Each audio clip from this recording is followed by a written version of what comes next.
Okay, hello everyone, unit 3 से start करते हैं। I hope unit 1 and unit 2 आपने देख लिया है दोस्तों। So without wasting any time, sales of goods at unit 3। Now each and every notes जो है which is a complete copy paste of your module. It covers entire concept of your module, so don't worry. थोड़े summarised आपको लगेंगे, but exact same content अगर आप exam में भी लिखते हो तो भी आपको मार्क्स मिल जाएगा, because the language is same. So you can rely on my notes, because आप पूरी चीज़ें नहीं पढ़ पाओगे दोस्तों।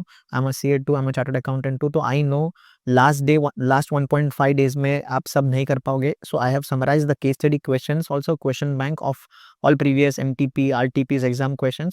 तो फर्स्ट टाइम जब आप रीड कर रहे हो तो क्वेश्चन बैंक आप केस स्टडी को पूरा रीड करो। सेकंड एंड थर्ड टाइम जब आप रीड कर रहे हो तब उस केस में you can refer my summarised case laws या case studies also. Okay, now unit 3, इसमें करने क्या बोले दोस्तों, हम ओनर के बारे में पढ़ेंगे, डिलीवरी ऑफ गुड्स के बारे में पढ़ेंगे। नाउ एक हमने कहावत सुनी थी, जिसकी लाठी उसकी भैंस, राइट। सो जिसकी लाठी उसकी भैंस मतलब जो ओनर होता है ना उसी का रिस्क होता है। सो जनरल रूल ये बोलता है कि risk prima facie passes with the property. What do you mean by prima facie? Prima facie का मतलब होता है फर्स्ट अपीयरेंस, मतलब जब तक आप कुछ और प्रूव ना करो तब तक यही व्यक्ति ओनर है। मतलब द जनरल रूल ये बोलता है risk prima facie passes with the property. जैसे मैंने आपको गुड सेल कर दिया, आपको प्रॉपर्टी ट्रांसफर हो गया, रिस्क भी आपके पास ही है। अब शॉपकीपर के पास जाके बोलते हो मुझे एग चाहिए, अंडा। तो जैसे ही उसके हाथ से आपके पास चले जाता है दोस्तों, you pay him the money, तो उस केस में अंडा आपके हाथ में आ गया एंड उसको पैसे मिल गए। नाउ अगर आपके हाथ में जो अंडा है वो टूट जाता है दोस्तों, उस रिस्क, क्या आप बोल सकते हो अंडा बदल के दो? नहीं। सो जैसे आपके हाथ में आ जाता है वैसे ही रिस्क भी आपके पास पास ऑन हो गया, because you are the owner. If the goods lost or damage, the burden of the loss is borne by the person who is the owner. जब goods lost या damaged by the default of the third party, मतलब समझो for example यहाँ जब egg देते वक्त आपने पैसे दे दिए, मतलब you are the owner now. मुझे बात बताओ, जो शॉपकीपर आपको एग दे रहा है उसके हाथ से टूट गए, now you are an owner, yes. तो उस केस में वेरी सिंपल क्वेश्चन, क्या आप उस टूटे अंडे को एक्सेप्ट करोगे? नहीं, आप बोलोगे आपकी गलती है, you have delivered the eggs to me negligently, hence मुझे क्या कर दो, एग रिप्लेस करके दे दो। तो शॉपकीपर भी क्या करेगा, एग रिप्लेस करके दे देगा। तो वेरी नॉर्मल चीज है ये कि आप ओनर हो, आप रिस्क उठाओगे, बट अगर थर्ड पार्टी की गलती है तो आप क्या कर सकते हो, you being a buyer action ले सकते हो कि गुड्स मुझे रिप्लेस करके दे दो। Same goes for Vijay Sales. Vijay Sales से अगर आप टीवी बाई करते हो तो आपके घर आने तक आपका रिस्की होगा, because you are the owner, आपने पेमेंट किया, हेंस डिलीवरी आ रही है। बट अगर विजय सेल्स ने डिलीवरी करते हुए बिल्कुल भी ध्यान नहीं दिया, ये एकदम नेग्लिजेंटली उन्होंने डील किया विद योर गुड्स, तो उस केस में any damages that has occurred, आप उसके ऊपर एक्शन ले सकते हो। नाउ जनरली ओनरशिप जो होती है ना, ये कॉन्ट्रैक्ट में डिफाइंड होती है। लेट अस से आपके और मेरे बीच में कॉन्ट्रैक्ट बना है, तो मेरे और आपके बीच के कॉन्ट्रैक्ट में लिखा होगा जैसे ही आप मुझे पेमेंट करोगे वैसे ही you will be the owner, because I will transfer goods to you. ये मेरा और आपका स्पेसिफिक कॉन्ट्रैक्ट में चीजें लिखी हुई है। बट लेट अस से कॉन्ट्रैक्ट इज साइलेंट, ऐसा कुछ चीजें लिखी नहीं है, तो उस केस में लॉ गिव्स अस गाइडलाइंस। तो लॉ टाइप्स ऑफ गुड्स के हिसाब से अपने को डिफरेंट डिफरेंट आइडियाज देता है कि कब ओनरशिप ट्रांसफर होगा। पहला, व्हेन स्पेसिफिक और असर्टेन गुड्स के केस में कब प्रॉपर्टी पास होगी, प्रॉपर्टी मतलब ओनरशिप कब पास होगी, राइट। सो इन्होंने कहा कि व्हेन इंटेंडेड टू पास, जब सेलर और बायर का इंटेंशन होगा, सेलर का इंटेंशन टू सेल, बायर का इंटेंशन टू बाय। एग्जांपल के तौर पे मैं आपको बता दूं, लेट अस से आप एक शॉप पे जाते हो, वो शॉप का कोई सामान आपको पसंद आ जाता है, आप शॉप कीपर को ये बोलते हो कि ये जो गुड्स है आपको पसंद है, बट 2 दिन में आप पेमेंट करोगे, ठीक है। मतलब आप 1 अक्टूबर को अगर गए थे तो आप बोलते हो 3 अक्टूबर को आप पे करोगे, ठीक है। तो मुझे बात बताओ, क्या ये शॉपकीपर आपको गुड्स सेल करेगा? यस, अगर शॉपकीपर आपको जानता है तो गुड्स सेल करेगा। सो इसको क्या बोलते हैं, क्रेडिट सेल्स, यस और नो। सो मुझे बात बताओ, क्या शॉपकीपर अपने यहाँ से सेल्स की एंट्री पास कर देगा, क्रेडिट सेल्स? यस, आपने ये 12th स्टैंडर्ड में भी सीखा हुआ है। क्या बायर परचेज की एंट्री पास कर देगा दोस्तों? यस। मतलब क्रेडिट सेल्स नाम का चीज होता है, एंड इवन इफ पेमेंट किया नहीं है बायर ने, can I say ownership has been pass to this particular buyer? Yes. So date of payment जो होता है ना डज नॉट मैटर, मतलब ओनरशिप ट्रांसफर होने के लिए पेमेंट का कोई रिक्वायरमेंट होता नहीं है। मतलब इररिस्पेक्टिव ऑफ द पेमेंट, क्या बायर को आप ओनर बोल सकते हो? यस। देखो इस ट्रांजेक्शन में वही हुआ है, आप लेटर से चिप्स बाय करने जाते हो अपने नॉर्मल शॉप से, चिप्स दोस्तों, एंड आप उस किराने वाले शॉप को बोलते हो कि मैं 2 दिन बाद पैसे देंगे, अब मुझे बात बताओ, क्या आप चिप्स लेकर जा सकते हो? यस। ना उस चिप्स का ओनर कौन हुआ? तुम। Are you getting it? So even if the payment has not been made, the date of payment is not relevant at all. अब सेकंड आपको एक डाउट ये आएगा, सर लेटर से अगर आपने पेमेंट नहीं किया, स्टिल भी फिर भी आप क्या बोल दिए जाओगे? Owner. But what about delivery? क्या डेट ऑफ डिलीवरी को हम ट्रांसफर ऑफ ओनरशिप का डेट बोल सकते हैं? नहीं। मतलब अगर 3 अक्टूबर को आप पे कर रहे हो, शॉपकीपर जो है वो बोलता है 4 अक्टूबर को मैं डिलीवर करूंगा। सेम एग्जांपल है ये, सेम एग्जांपल है।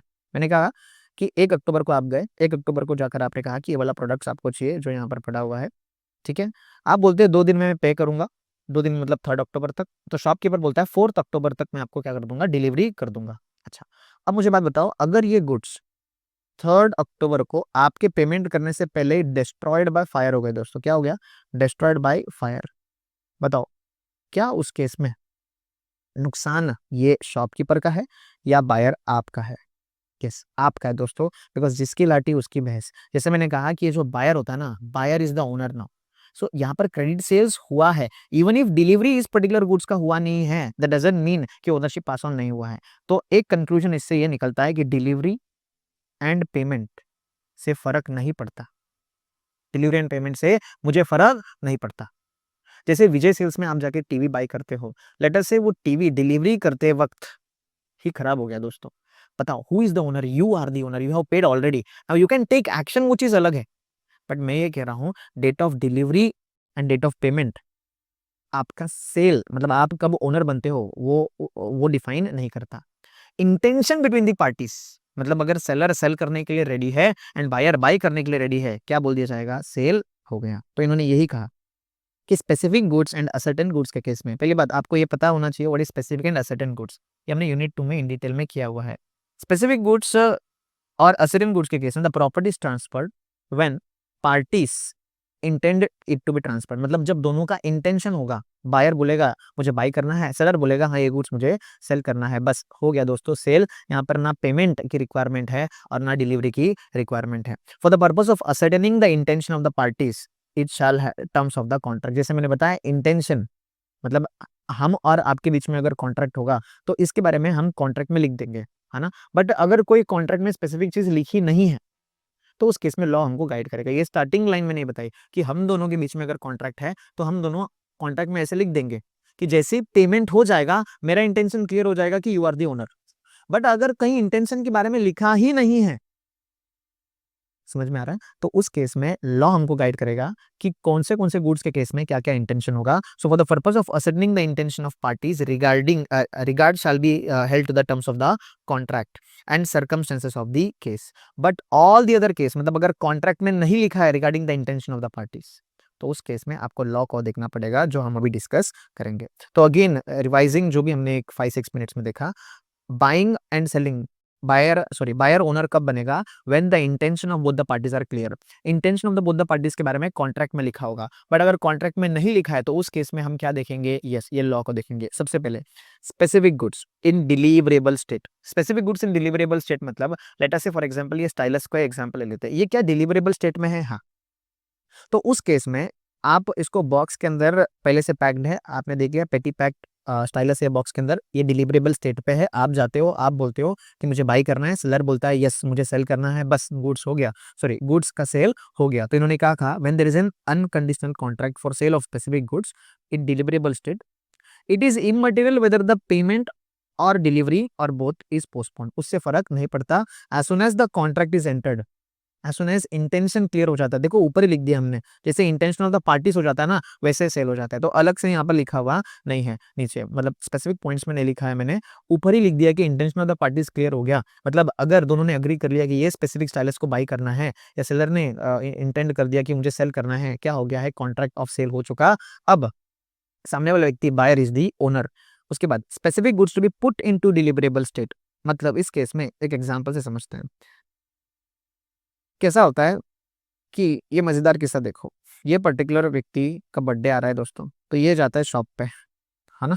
तो इसके लिए एक शर्ट ये बनवा लेता है। देखो शर्ट लग रहा है कि नहीं, थोड़ा खराब बन गया दोस्तों शर्ट, है ना। ये क्या कर लेता है? शर्ट बना लेता है, ठीक है। अभी एडजस्ट कर लो, ये शर्ट है। सॉरी ये टी शर्ट है, थोड़ा ना टी शर्ट इसको लूज पड़ गया। सो ये शॉप के ओनर को ये बोलता है कि इसको आपको ऑल्टर करके देना पड़ेगा, है ना। सो मुझे बात बताओ, ये जो टी शर्ट है is in deliverable state, or this seller has to do something so that this t-shirt is in it has to be get into deliverable state. Yes, मतलब जब तक वो ऑल्टर नहीं करेगा तब तक ये टी शर्ट डिलीवरेबल स्टेट में नहीं आएगा, हाँ या नहीं। तो यहाँ पर यही कहा है कि if the seller has to do something to put the goods into deliverable state, तो उस केस में इंटेंशन कैसे पता चलेगा। So where there is a contract for sale of specific goods which is yet to be put into deliverable state, तो seller is bound to do something in order to put them in deliverable, मतलब उसको alter करना पड़ेगा।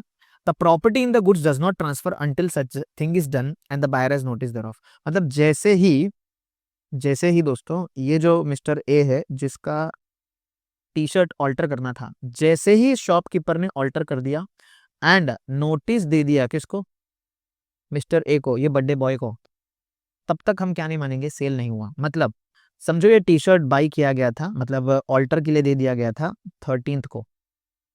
Mister A गया 13 अक्टूबर को और उसने कहा कि ये टी शर्ट मुझे पसंद है, मैं बाई तब करूंगा जैसे आप इसको मेरे साइज का कर दो। तो शॉपकीपर ने क्या किया पता है, शॉपकीपर ने ऑल्टर कर दिया ऑन 14 अक्टूबर।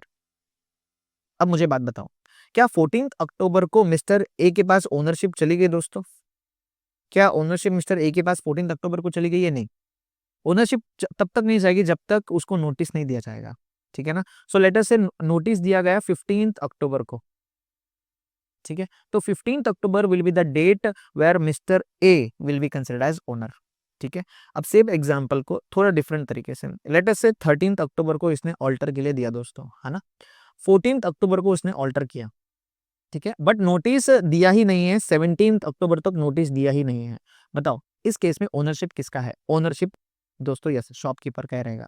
मतलब अगर 15 अक्टूबर को इस टी शर्ट में फायर लग जाती है दोस्तों, आग लग जाती है, फायर हो जाता है, टी शर्ट कंप्लीटली डिस्ट्रॉय हो जाता है, तो उस केस में mister A will not bear any loss, this shopkeeper will bear the loss because ownership अभी तक ट्रांसफर हुई नहीं है। Ownership will be transferred only after giving notice to mister A. समझ में आता है? Late us say for example 14 अक्टूबर को उसने ऑल्टर किया ही नहीं था, ठीक है, सॉरी 14 अक्टूबर को उसने ऑल्टर कर दिया था एंड 14 अक्टूबर को ही नोटिस दे दिया गया टू मिस्टर ए, ठीक है। 15 अक्टूबर को आग लग गई दोस्तों, फायर, एंड ये टी शर्ट जो है वो डिस्ट्रॉय हो गया। अब उस केस में मुझे बात बताओ, who is the owner and who will bear the loss? जैसे मैंने कहा जिसकी लाठी उसकी भैंस, तो mister A is the owner now and mister A will bear the loss. I hope this is clear, ठीक है। तो अगर डिलीवरेबल स्टेट में नहीं है या to be put into deliverable state है, तो सेलर क्या करेगा, उसको पहले डिलीवरेबल स्टेट में कन्वर्ट करेगा एंड नोटिस दे देगा, एंड नोटिस देने के बाद ही हम मान लेंगे कि क्या हो चुका है, यस ओनरशिप ट्रांसफर हो चुकी है। स्पेसिफिक गुड्स, अब third case, specific goods in deliverable state, मतलब डिलीवरेबल स्टेट तो है बट सेलर को कुछ करना चाहिए to ascertain the price. Deliverable state में तो है, एग्जांपल के तौर पे लेट अस से आप स्ट्रॉबेरी आपने खाया होगा कभी, है ना। तो स्ट्रॉबेरी में कैसा होता है कि स्ट्रॉबेरी पैकेट्स में मिलता है, ठीक है। तो व्हाट यू से इज मुझे बिगर पैकेट में चाहिए टू स्मॉलर पैकेट्स, जैसे अभी यहाँ पर स्मॉलर पैकेट्स भी होता है और बिगर पैकेट्स भी होता है, वो बॉक्स होता है, तो बॉक्स के अंदर वो स्ट्रॉबेरी प्लेस करके आपको सेल करते हैं। तो व्हाट यू से इज मुझे स्मॉल पैकेट नहीं चाहिए, आपको वन बिगर बॉक्स चाहिए। तो मुझे बात बताओ इस केस में पहले से जो स्ट्रॉबेरी है ना, ये स्ट्रॉबेरी है, ये पहले से डिलीवरेबल स्टेट में तो है, बट सेलर को कुछ ऐसा करना पड़ेगा, he have to place this strawberry in this box. समझ में आ रहा है? सो जब तक वो बॉक्स के अंदर नहीं प्लेस करता तब तक वो सेल नहीं कर सकता। तो इन्होंने क्या कहा देखो, specific goods in deliverable state जैसे strawberry where the seller has to do something in order to ascertain the price, जब तक वो बॉक्स में ऐसे प्लेस नहीं करेगा तब तक वो प्राइस असर्टेन नहीं कर पाएगा। या फिर नॉर्मल एक आलू, एक पोटैटो, बटाटा, अगर आप पोटैटो पोटैटो बटाटा अगर आप बाई करने जाते हो, तो आप जो बटाटा सेल कर रहा है आप उसको क्या बोलोगे कि मुझे 1 किलो चाहिए, 2 किलो चाहिए। तो उस केस में वो 1-2 किलो क्या करेगा, वे करेगा। सो ऑलरेडी डिलीवरेबल स्टेट में है but the seller has to do something to ascertain the price, उसको कुछ करना पड़ेगा, वे करना पड़ेगा, पैक करना पड़ेगा। समझ में आया? तो उस केस में इंटेंशन कैसे समझ में आएगा, उस केस में सेल कब होगा वो बताया गया। तो क्या बताया, when there is contract for sale of specific goods in deliverable state, the seller is bound to weigh measure, test, or do something or thing for the purpose of ascertaining the price. The property is not passed. The property is not passed until such act or thing is done and buyer has notice thereof. Again very simple, मतलब जब तक वो वे करेगा and जब तक वो strawberry को pack करेगा तब तक हम क्या बोलेंगे, सेल हुआ नहीं है. एज सुन एज वो पैक कर दिया, जैसे वो बोलेगा देखो भैया आपका जो स्ट्रॉबेरी आपने बोला था वो पैक करके हो चुका है, आप आपको जैसे बता देगा कि पैकिंग हो गई है, क्या हो चुका, ओनरशिप हो चुका दोस्तों, सॉरी ओनरशिप पास ऑन हो चुका आपके पास, delivery sorry and date of payment does not matter. Let us say same, आप एक टी बाय करने जाते हो, टी चाय, ठीक है, आप बोलते हो टी दे दो स्मॉल छोटा वाला, ठीक है, जैसे वो कप निकालता है आपको टी फिल कर देगा एंड आपको बता देगा जो आपका टी. जब तक आपको वो इन्फॉर्म नहीं करता देखो भैया आपका टी रेडी है, तब तक आप ओनर नहीं बने हो. एज सुन एज वो आपको कब आगे कर देता है, टेक योर टी, या टी हमने फिल कर दिया है from that thermos flask to that cup, तब तक ओनरशिप पास हुआ नहीं है. तो यहाँ पर the seller has to do something, deliverable state में है but the seller has to do something. जैसे कप में मेजर कर दिया, स्ट्रॉबेरी के जैसे पैकेट के अंदर इनसे फिल कर दिया, या फिर जैसे पोटैटो है उसको वे कर दिया. सो unless and until he does that activity हम ये नहीं बोलेंगे कि ओनरशिप ट्रांसफर हो चुका है. अच्छा, फिर उसके बाद sale of unascertain goods by description. Unascertain goods, uncertain goods मतलब वो गुड्स जो अभी तक असर्टन हुआ नहीं है. एग्जाम्पल के तौर पे मैं आपको एक चीज बताता हूँ. Late us say for example, देखो मॉड्यूल में इसके बारे में ना बहुत डिटेल चीजें लिखी है, दैट इज नॉट रेलेवेंट, इतना सारा आपको पढ़ने की जरूरत नहीं है. समझो फॉर एग्जाम्पल रमेश करके मेरा एक दोस्त है जो एक फार्मर है, ठीक है ना, इसमें थोड़े कीवर्ड्स है जो आपको याद रखना पड़ेगा. फार्मर है, ठीक है, वन ऑफ दी फार्मर है.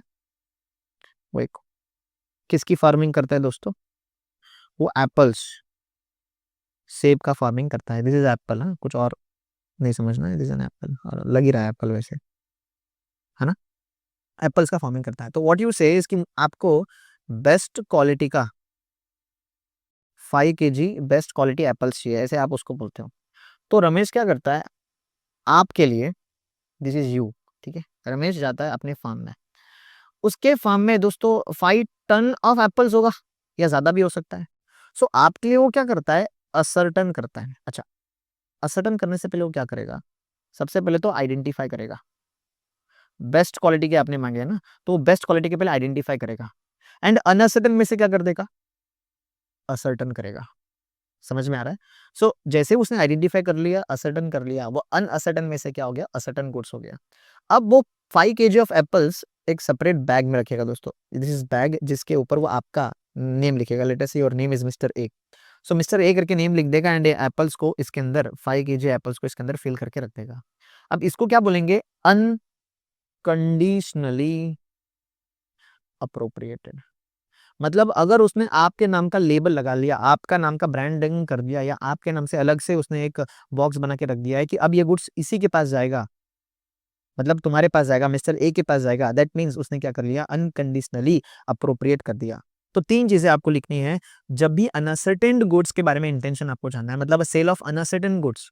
कॉन्ट्रैक्ट में अगर कुछ नहीं लिखा, कॉन्ट्रैक्ट में लिखा है तो जैसे कॉन्ट्रैक्ट में लिखा है वैसे मान लेंगे, बट अगर कॉन्ट्रैक्ट में कुछ नहीं लिखा है अनसर्टेन गुड्स के सेल के बारे में, तो जब तक सेलर आइडेंटिफाई नहीं करता, असर्टन नहीं करता, अनकंडीशनली अप्रोप्रिएट नहीं करता, तब तक हम क्या नहीं मानेंगे, गुड्स का सेल हुआ है ऐसा नहीं मानेंगे, ओनरशिप ट्रांसफर हुआ है ऐसा नहीं मानेंगे. तो यहाँ पर देखो क्या लिखा है इंग्लिश में, इन्होंने ये लिखा है, बार बार ये पता नहीं स्क्रीन, अच्छा देखो, when there is a sale of unascertain goods or future goods of that description and in a deliverable state is unconditionally appropriated to contract by the seller with an assent of buyer or buyer with an assent of seller, the property in goods pass thereon to the buyer. अब sir ये बीच का line क्या लिखा है, ये इतना तो आपको समझ में आ गया, the there is an uncertain goods और फ्यूचर गुड्स, कोई फ्यूचर का गुड्स हो या अनसर्टेन गुड्स हो, उसका ओनरशिप कब ट्रांसफर होगा, जब आइडेंटिफाई कर दिया, असर्टन कर दिया एंड अनकंडीशनली अप्रोप्रिएट कर दिया, मतलब उसके नाम का आपने टैग लगा दिया, अब वो किसी और को सेल नहीं हो सकता. मतलब यहाँ पर भले ही डिलीवरी नहीं हुई हो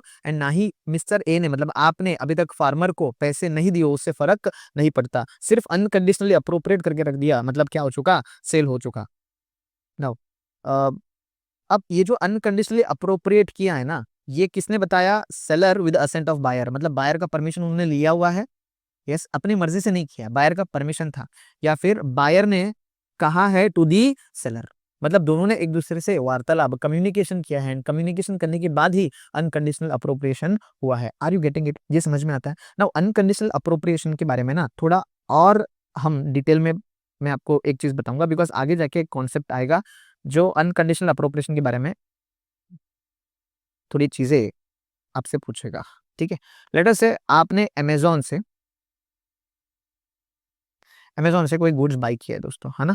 तो अमेजोन क्या करता है, आपको गुड्स को डिलीवर कर देगा। लेट अस से दिस इज दैट गुड, है ना? ये तो कुछ तो एक गुड प्रोडक्ट है। नाउ आपने ऑप्ट किया है कैश ऑन डिलीवरी। तो मुझे बात बताओ, क्या अमेजोन ने आपके नाम पे ये पैक करके एंड आपका नाम इसके ऊपर लिखकर या आपका एड्रेस इसके ऊपर लिखकर ये गुड्स अनकंडीशनली अप्रोप्रिएट कर दिया? हाँ या नहीं? आपको मीनिंग समझ में आता है अनकंडीशनल अप्रोप्रिएशन का? मतलब अमेजोन ने आपने जैसे ऑर्डर दे दिया ना, अमेजोन ने वो प्रोडक्ट निकाला, आपके नाम का एड्रेस लिख दिया एंड बस क्या हो चुका, उस टाइम पे आप ओनर बन गए। बराबर है? अच्छा, बट एक चीज इसमें डिफरेंट है, इसमें ये डिफरेंट है, आपने क्या किया है दोस्तों, कैश ऑन डिलीवरी। तो कैश ऑन डिलीवरी के केस में अमेजोन के पास ये पावर है, क्या है दोस्तों? पावर है कि ये चाहे तो इस डिलीवरी को रोक सकता है इफ आपने क्या नहीं किया, पेमेंट नहीं किया। अगर आपने पेमेंट नहीं किया तो अमेजोन क्या करेगा, इस कैश ऑन डिलीवरी मतलब ये जो डिलीवरी है इसको रोक देगा, बोलेगा कि वो पेमेंट नहीं देने वाला है, आप क्या कर दो, उसको प्रोडक्ट डिलीवर नहीं करो। सो सेल कब होता है पता है? जब अनकंडीशनली अप्रोप्रिएट हो गया। अनकंडीशनल अप्रोप्रिएट होने के लिए अमेजोन के पास कोई भी राइट नहीं होना चाहिए। अमेजोन ने के पास कोई राइट नहीं होना चाहिए। अमेजोन के पास अगर राइट कुछ भी बच जाती है दोस्तों, ठीक है, उस केस में हम नहीं बोल सकते अनकंडीशनली अप्रोप्रिएशन हो चुका है। अनकंडीशनल अप्रोप्रिएशन मतलब अब वो गुड्स बायर का ही होने वाला है, कुछ भी हो जाए बायर का हो जाएगा, डिलीवरी अभी विदाउट एनी रिस्ट्रिक्शन हो जाएगा। ठीक है, अब थोड़ा आइडिया मैंने आपके दिमाग में पुट ऑन कर दिया है, आगे जाके और ये क्लियर हो जाएगा।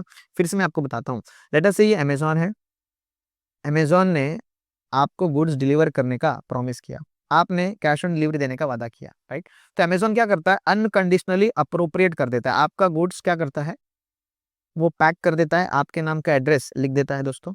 ठीक है, यू आर मिस्टर ए, तो मिस्टर ए करके वो लिख देता है एंड आपका एड्रेस भी लिख देता है।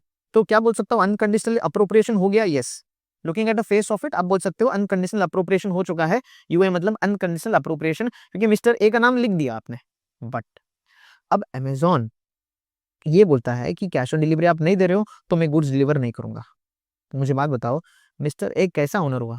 जब अमेजोन के पास पूरा कंट्रोल है डिलीवरी करने का, तो मिस्टर ए कैसा ओनर हुआ? यस। तो इस केस में याद रखना, अगर अनकंडीशनल अप्रोप्रिएशन आप बोलना चाहते हो कोई प्रोडक्ट पर्टिकुलर चीज को, तो तब आप बोलोगे जब मिस्टर सेलर के पास मतलब अमेजोन के पास कोई राइट है ही नहीं। समझ में आया? तो that is called as right of disposal. एक शब्द आपको आएगा, right of disposal. Right of disposal Amazon के पास होना नहीं चाहिए। समझ में आ रहा है? तो राइट ऑफ डिस्पोजल का अमेजोन के पास होना मतलब वो डिलीवरी विद रिस्ट्रिक्शंस कर रहा है।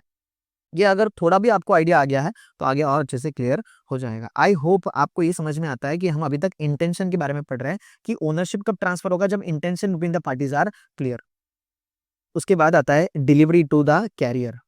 अगर आपने डिलीवरी कर दिया है टू कैरियर या फिर बायर को या बायर के कैरियर को, कैरियर मतलब क्या, किस मतलब जो सामान आपका पिक करता है that is called as carrier, जैसे ट्रक होता है दोस्तों, है ना? तो सेलर ने बायर को देने की जगह बायर के कैरियर को दे दिया या कोई और बेली को दे दिया for the purpose of transmission of goods, तो उस केस में he does not reserve the right of disposal.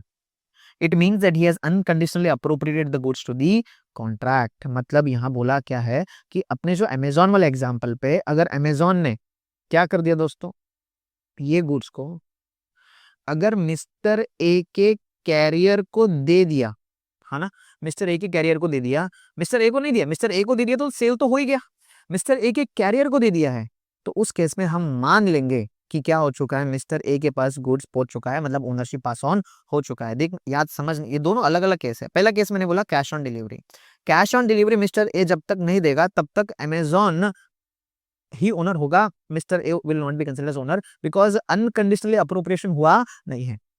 Unconditional appropriation थोड़ा ट्रिकी कॉन्सेप्ट है। देखो पहले मैंने बताया कि आइडेंटिफाई करो, असर्टन करो एंड सेपरेटली लेबल और पैकिंग कर लो। अब अमेजोन ने क्या किया, सेपरेटली लेबल कर लिया, पैक कर लिया मिस्टर ए के नाम से, बट अमेजोन तब तक ओनर मान लिया जाएगा या अमेजोन के पास ओनरशिप राइट्स तब तक है जब तक मिस्टर ए पेमेंट नहीं कर देता। तो क्या मैं ऐसा बोलूं अमेजोन ने जब डिलीवरी किया अनकंडीशनल अप्रोप्रिएशन हुआ नहीं है? क्यों नहीं हुआ है? क्योंकि मिस्टर ए ने अभी तक पेमेंट किया नहीं है। The moment mister A payment कर देता है अनकंडीशनल अप्रोप्रिएशन हो चुका दोस्तों, राइट ऑफ डिस्पोजल अमेजोन के पास नहीं है। क्लियर है? अच्छा, मिस्टर ए अगर सॉरी अमेजोन अगर मिस्टर ए के कैरियर को कोई गुड्स दे देता है, हमने मिस्टर ए ने क्या कर दिया, कैश ऑन डिलीवरी नहीं किया है, ऑनलाइन पेमेंट पहले से कर दिया, तो उस केस में अमेजोन क्या करता है, मिस्टर ए के कैरियर को डिलीवरी कर देता है।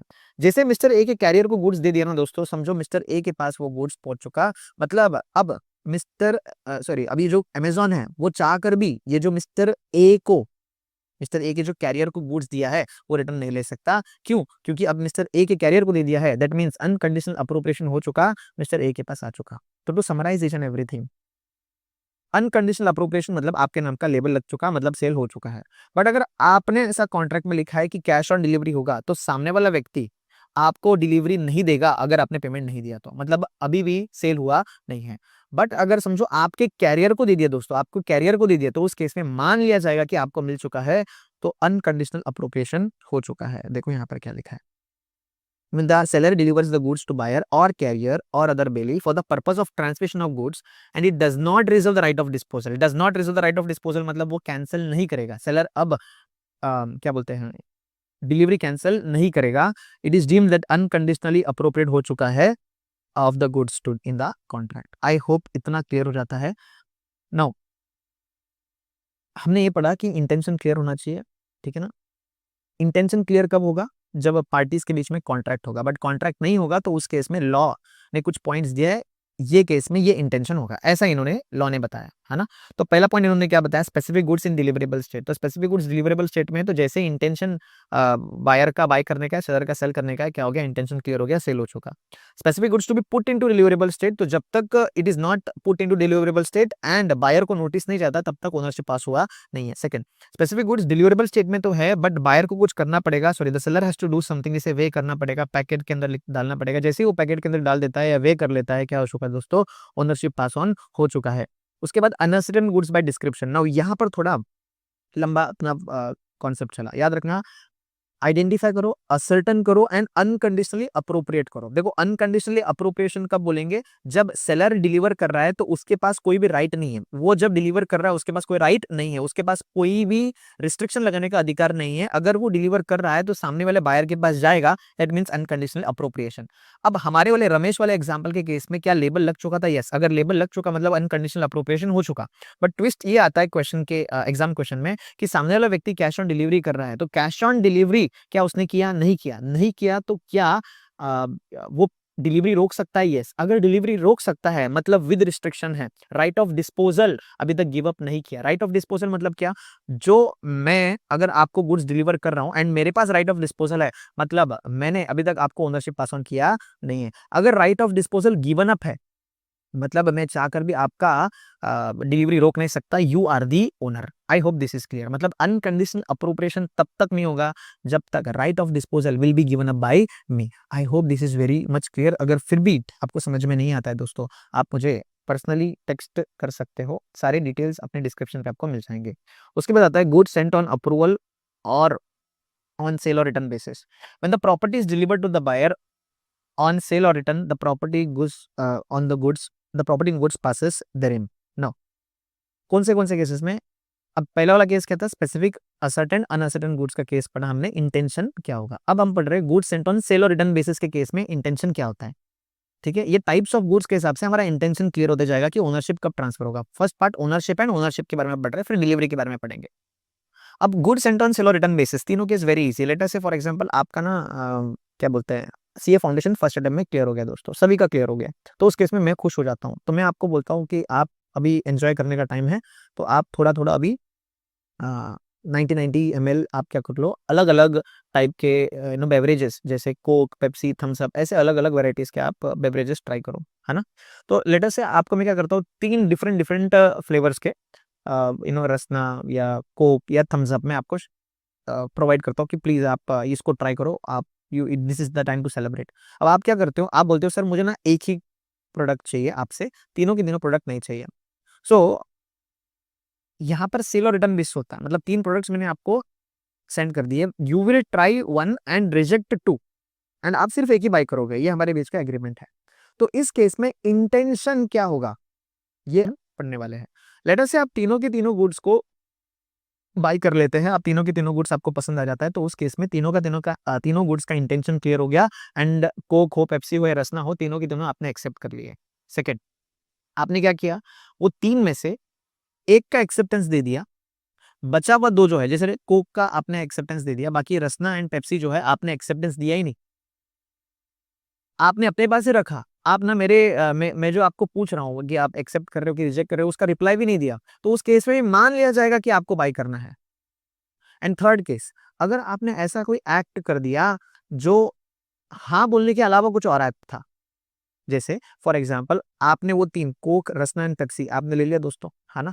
अब आप क्या करते हो, आपने मुझे हाँ बोलने से पहले, मतलब बाय करूंगा या नहीं करूंगा ये तो तुमने बताया नहीं, पर तुमने किसी और को सेल कर दिया। अब ये सेल और रिटर्न बेसिस वाला था, आपको हाँ बोलना चाहिए था और फिर सेल करना चाहिए था, बट सब्सिक्वेंटली आपने बिना हाँ बोले, मतलब बिना मेरे से बाई किए, आपने किसी और को फर्दर सेल कर दिया। सो दैट ऑल्सो मीन्स आपने अपने इंटेंशन बता दिया है that you need all the three products. तो इन्होंने क्या कहा, देखो, बायर सिग्निफाई करता है उसका अप्रूवल और एक्सेप्टेंस और does some act adopting the transaction. तो अगर आपने उस तीनों के तीनों प्रोडक्ट्स के लिए हाँ बोल दिया, तो उस केस में इंटेंशन क्लियर हो गया, तीनों के तीनों आप सेल कर देता हूं, तो you are the owner now. Buyer क्या करता है, सिग्निफाई नहीं करता है of the approval, but retains the goods without giving notice of rejection. And जो फिक्स्ड पीरियड था, जो टाइम पीरियड हमारे बीच डिसाइड हुआ था कि आप इतने टाइम में रिटर्न कर दोगे गुड्स को, उसको आपने, उसके बियॉन्ड आप जाकर अपने पास ही आपने गुड्स रखा हुआ है दोस्तों, तो उस केस में भी क्या मान लेंगे कि आपने इंटेंशन अपना बता दिया एंड आप ओनर बन गए हो। या फिर buyer does something which is equal to acceptance, मतलब आपने क्या कर दिया, ऐसा कोई एक्ट कर दिया अदर देन, मतलब हाँ बोलने के अलावा ऐसा कोई एक्ट कर दिया जिसका मतलब क्या हो जाएगा, एक्सेप्टेंस, जैसे फर्दर आपने किसी और को सेल कर दिया, तो मान लेंगे कि आपने क्या किया है, यस आपने एक्सेप्ट कर लिया है। मतलब सेल और रिटर्न बेसिस के केस में भी आपको इंटेंशन समझ में आ गया। I am repeating it again, देखो अगर कॉन्ट्रैक्ट में स्पेसिफिकली लिखा है इंटेंशन कब क्लियर होगा, मतलब आप ओनर कब बनोगे, इसका इंटेंशन बताया हुआ है, तो उस केस में जैसा कॉन्ट्रैक्ट में बताया वैसा फॉलो करेंगे। बट ये सारे cases, specific goods, ascertained goods, uncertain goods, sale और रिटर्न बेसिस वाला केस कब देखेंगे, जब आपके कॉन्ट्रैक्ट में कोई स्पेसिफिकली चीजें क्लियर नहीं है।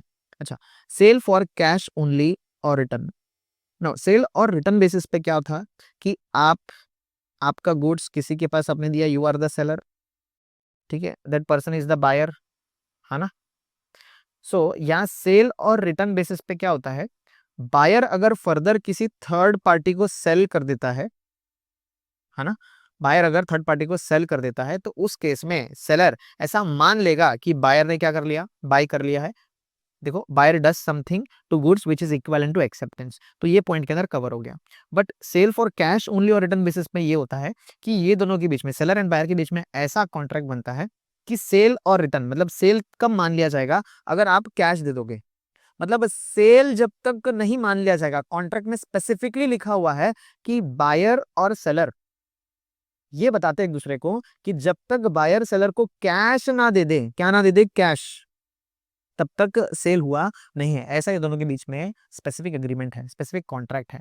तो उस केस में समझो, अगर बायर ने कैश दिया नहीं है दोस्तों, सेलर ने बायर को कैश और रिटर्न बेसिस पे गुड्स दिया, अब बायर ने अभी तक कैश दिया नहीं है, अब बायर क्या करता है, किसी थर्ड पार्टी को सेल कर देता है, सेम केस। अब बताओ, क्या इस केस में, ये वाले केस में, can I say this buyer is the owner now, can I say that, no, मैं नहीं बोल सकता दोस्तों, ऐसा नहीं बोल सकता। क्यों? क्योंकि बायर को सेल तब माना जाता अगर उसने कैश दिया होता। यहां पर हमने एक ही कंडीशन स्पेसिफिकली, मैंने कहा है कि कॉन्ट्रैक्ट में स्पेसिफिकली लिखा है कि ओनरशिप कब पास ऑन होगा, तो वही कंडीशन फुलफिल होने पे ओनरशिप पास ऑन होगा। तो इस केस में बायर ओनर ही नहीं है, अगर वो ओनर नहीं है तो वो फर्दर सेल कर ही नहीं सकता, इसको गुड टाइटल मिलेगा ही नहीं दोस्तों। So unless and until buyer pays cash, only then buyer will become the owner and only then he can pass it on to third party. How is that different from the previous thing we studied? Different इतना ही था कि यहाँ पर cash और return basis पे नहीं था, आपको पसंद है आप रख लो, नहीं तो रिटर्न कर दो, उस बेसिस पे था। तो उन्होंने क्या कर दिया, बायर ने कुछ ऐसा एक्ट कर दिया which is equivalent to acceptance, but the same thing won't work in this case. I hope this is understood. फिर ये पॉइंट हमने पहले से डिस्कस कर लिया है, but because this is bit tricky, आपको ये दो केस देखना पड़ेगा। Reservation of right of disposal, पहली बात, what do mean by right of disposal? मतलब अगर मैंने आपको गुड्स सेल किया है एंड मेरे पास राइट ऑफ डिस्पोजल अभी भी है, then you are not the owner, because मैं चाहूं तो आपके गुड्स का डिलीवरी रोक सकता हूं। तो राइट ऑफ डिस्पोजल अगर मैंने गिव अप कर दिया ना दोस्तों, सेलर ने अगर right of disposal give up कर दिया, इसका मतलब you are the owner now.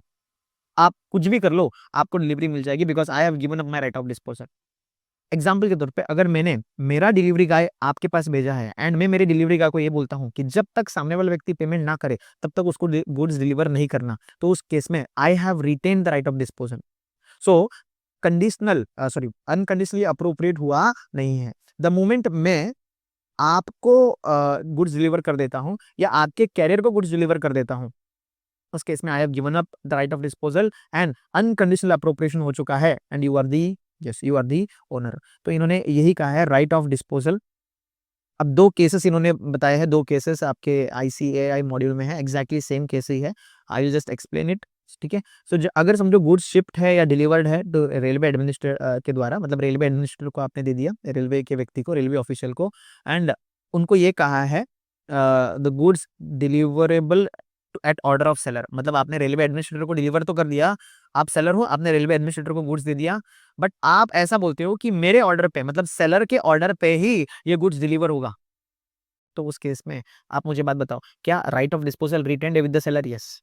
देखो अगर इंग्लिश में पढ़ोगे, वेयर गुड्स शिप्ड और delivered to railway administrator for carriage by railway और बाय बिल ऑफ लेडिंग और railway receipt, it is document of title, as the case may be, the goods are deliverable at order of seller or his agent, the seller is prima facie deemed to be reserved the right of disposal। मतलब अगर मैंने, मेरे example के case पे मैंने अगर railway administrator को goods दे दिया है एंड उसको ये कहा है आप डिलीवर तब तक नहीं करना जब तक मैं या मेरा एजेंट ना बोल दे, तो ऑब्वियसली बात है I have retain the goods, retain the right of disposal, मतलब अनकंडीशनल अप्रोप्रिएशन हुआ नहीं है, सामने वाले के पास ओनरशिप जाएगी नहीं दोस्तों, बिकॉज मैं जब तक डिलीवर नहीं करूंगा तब तक उसके पास प्रॉपर्टी नहीं जाएगी।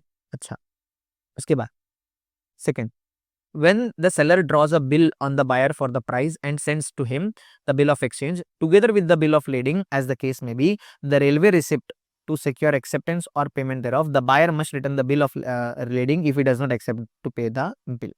तो बिल ऑफ लीडिंग है ना, डॉक्यूमेंट ऑफ टाइटल होता है। लेट अस से इस यहाँ क्या कहा है कि मैंने bill of leading and bill of exchange दोनों साथ में दे दिया, मतलब मैं बोल रहा हूँ कि आप अगर पेमेंट दोगे, ये एक तरीके से कैश ऑन डिलीवरी वाला केस है, आप अगर पेमेंट दोगे तो ही आप ओनर मान लिए जाओगे, है ना। तो उसने क्या कर लिया, बिल ऑफ लीडिंग अगर एक्सेप्ट कर लिया एंड पेमेंट नहीं दिया तो ये गलत हो जाएगा। क्यों? क्योंकि कंडीशन क्या है, you have to pay the money first and only then I will deliver. So ये वही अमेजन वाला केस है, बस इंग्लिश इसका थोड़ा कॉम्प्लिकेटेड। देखो when the seller draws a bill, bill मतलब कि आप पेमेंट मांग रहे हो तो ही आप उसको क्या बोलेंगे कि गुड्स आपको डिलीवरी हो जाएगा। तो उस व्यक्ति ने अगर पैसे नहीं दिए, बिल को एक्सेप्ट नहीं किया, बिल ऑफ एक्सचेंज को एक्सेप्ट नहीं किया, तो उस केस में ओनरशिप भी नहीं मिलेगा। दैट मींस आपने राइट ऑफ डिस्पोजल रिटेन कर रखा है एंड अनकंडीशनल अप्रोप्रिएटेड नहीं है। Very good, okay. I hope यहाँ आपको अनकंडीशनल अप्रोप्रिएशन क्लियर हुआ होगा। ओके, नाउ जिसकी लाठी उसकी भैंस दोस्तों, risk prima facie passes with the property. मतलब अगर अंडे वाला एग्जांपल है, आप हो, आपने शॉपकीपर को जाके कहा कि मुझे अंडे चाहिए, एग चाहिए।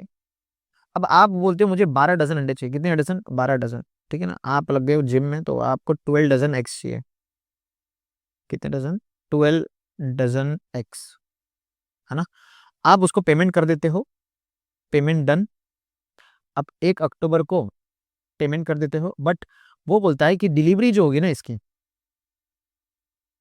7 डेज में होगी, मतलब 8 अक्टूबर को होगी। अब आप क्या बोलते हो, देखो मुझे गुड्स 1 तारीख, अगर मैंने 1 तारीख को अगर आपने पेमेंट किया, 2 से 3 तारीख आपको डिलीवरी करना पड़ेगा, बट डिलीवरी बॉय सेस, मतलब जो सेलर है ही सेस कि 7 डेज में डिलीवरी होगा।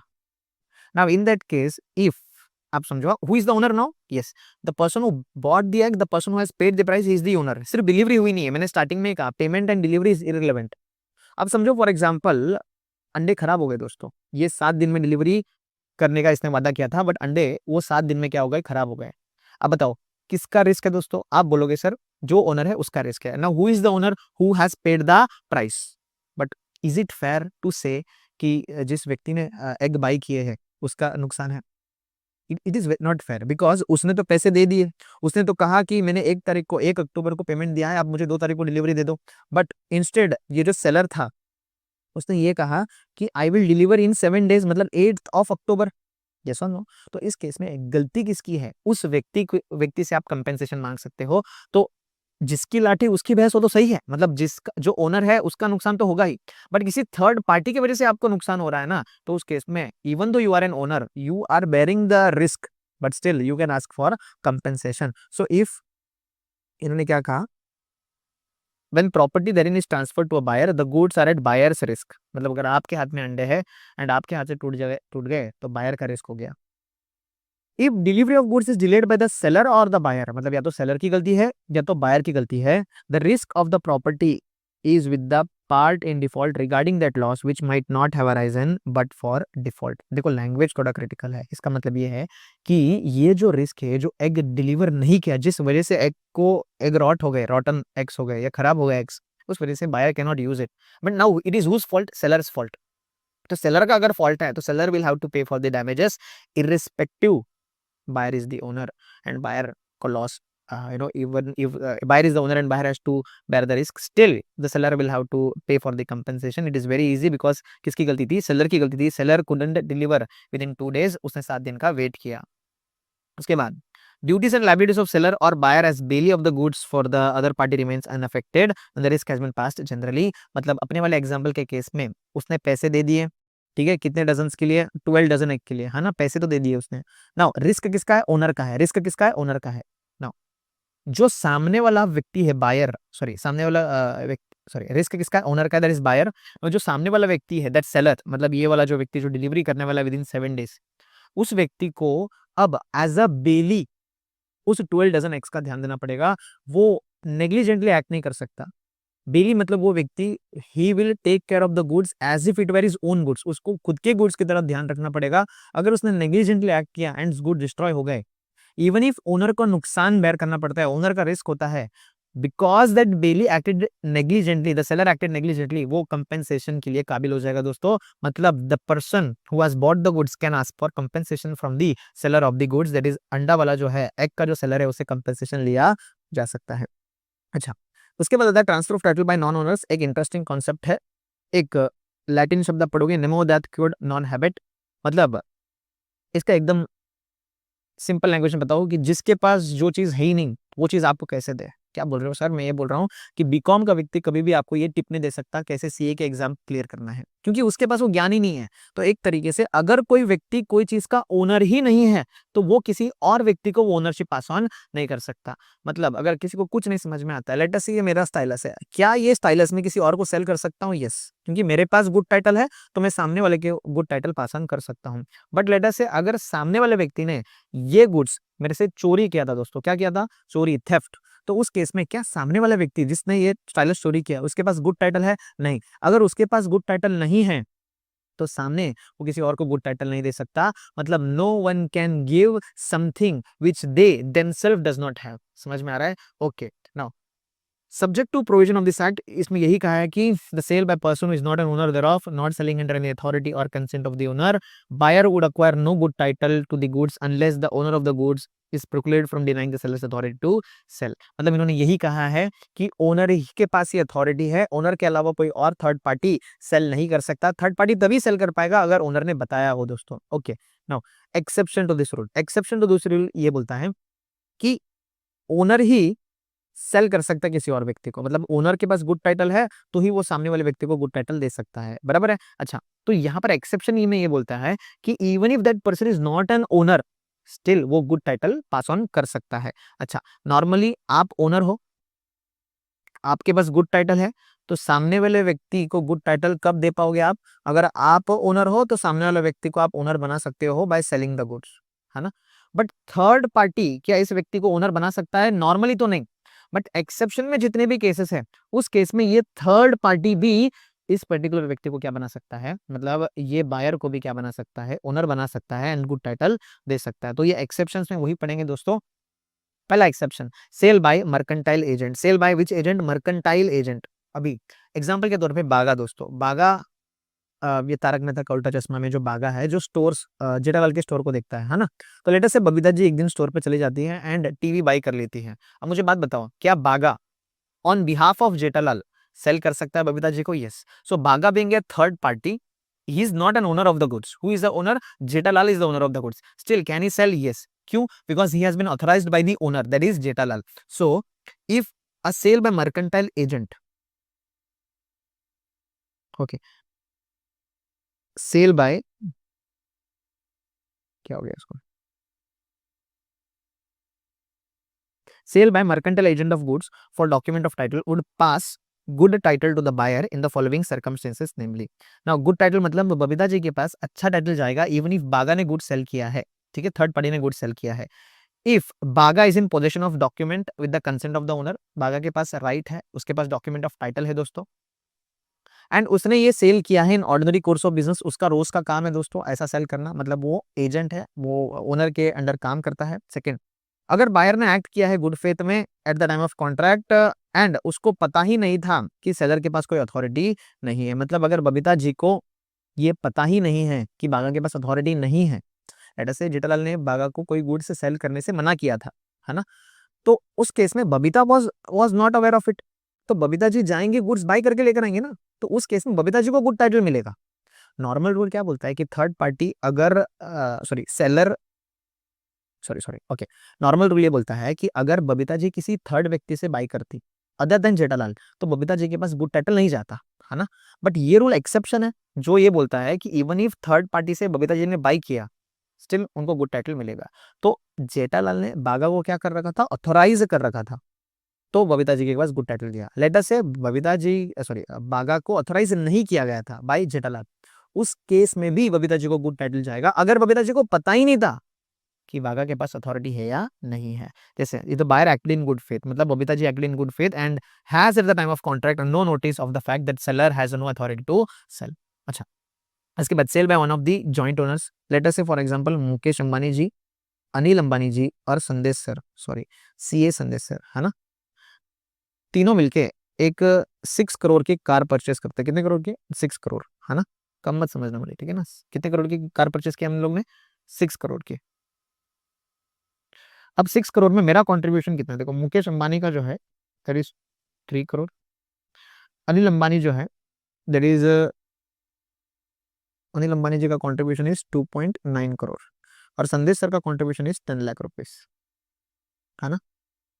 अब बताओ क्या 6 करोड़ हो गए? Yes, we are the joint owners, ठीक है ना. मुकेश अंबानी सर जो है वो भी ओनर है, अनिल अंबानी सर भी ओनर है एंड संदेश सर भी ओनर है, ठीक है. तो मैंने अनिल अंबानी और मुकेश अंबानी सर को कहा कि सर प्लीज मेरे घर पे एक कार रहने दीजिए क्योंकि मुझे ये कार बहुत पसंद है and I am one of the youngest, आप तीनों में मैं यंगेस्ट हूँ, तो मेरे पास एक कार रखने दीजिए. अब मैं क्या करता हूँ, मैं किसी और को सेल कर देता हूँ दोस्तों, without taking consent of Mukesh Ambani and Anil Ambani. मुझे बात बताओ, जिसने मुझसे बाई किया क्या उसकी कोई गलती है? नहीं. उसे तो यही लगेगा ना कि मैंने मुकेश अंबानी एंड अनिल अंबानी जी से पहले से क्या किया है, परमिशन लिया हुआ है दोस्तों. इस केस में सामने वाले व्यक्ति को मैंने सेल कर दिया, उसके पास क्या जाएगा, गुड टाइटल जाएगा. नॉर्मल रूल क्या बोलता है, अगेन अगर किसी नॉन ओनर से बाई किया है, अगर किसी नॉन ओनर से थर्ड पार्टी ने बाई किया है, तो उस थर्ड पार्टी को गुड टाइटल नहीं जाएगा. मतलब अगर चोरी किया हुआ प्रोडक्ट चोर से बाई कर रही है दोस्तों, तो जिसने चोर से बाई किया है उसको गुड टाइटल नहीं मिलेगा.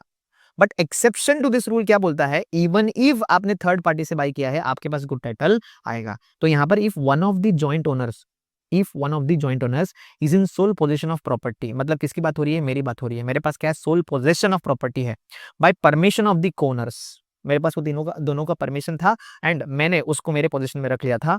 The property in goods is transferred to any person who buys from such joint owner in good faith cat at the time of the contract no notice of the fact the seller has no authority to sell. मतलब सामने वाले व्यक्ति ने good faith में, उनको पता ही नहीं था कि मेरे पास अथॉरिटी है या नहीं है, बिकॉज उनको पता था कि मैं ओनर हूं, उनको ऐसा लगा कि मैंने बाकी लोगों से क्या लिया है, परमिशन ले लिया है. आप बोलोगे सर ये मुकेश अंबानी जी एंड अनिल अंबानी जी के साथ गलत हुआ, यस, वो चाहे तो मुझ पे एक्शन ले सकते हैं, बट द थर्ड पार्टी को गुड टाइटल मिल चुका. Okay, sale by person in position of goods under a voidable contract. अरे बाप रे, ये क्या बात है, ये क्या दोगलापन है सर. वॉइडेबल कॉन्ट्रैक्ट मतलब आपको पता होगा कफम, कोर्जन, अनडू इन्फ्लुएंस, फ्रॉड और मिसरिप्रेजेंटेशन के केस में जो भी आता है that is called as a voidable contract. अच्छा, let us say for example देखो एक इसमें स्टेटमेंट में पास करूंगा एंड इस स्टेटमेंट से आपको आइडिया आ जाएगा. ये दोस्तों चोर है, कौन है ये, चोर, है ना. ये मैं हूं मिस्टर CA संदेश सर, है ना। मेरे कोई गुड्स इसने क्या कर लिया दोस्तों, चोरी कर लिया। ये चोर ने क्या कर लिया, चोरी, है ना। ये क्या है, गुड्स। ये क्या हो गया, ओके गुड्स, कुछ और बात सेलेक्ट हो, हाँ ना। ओके, अब ये गुड्स है जो इस चोर ने क्या कर लिया, चोरी कर लिया।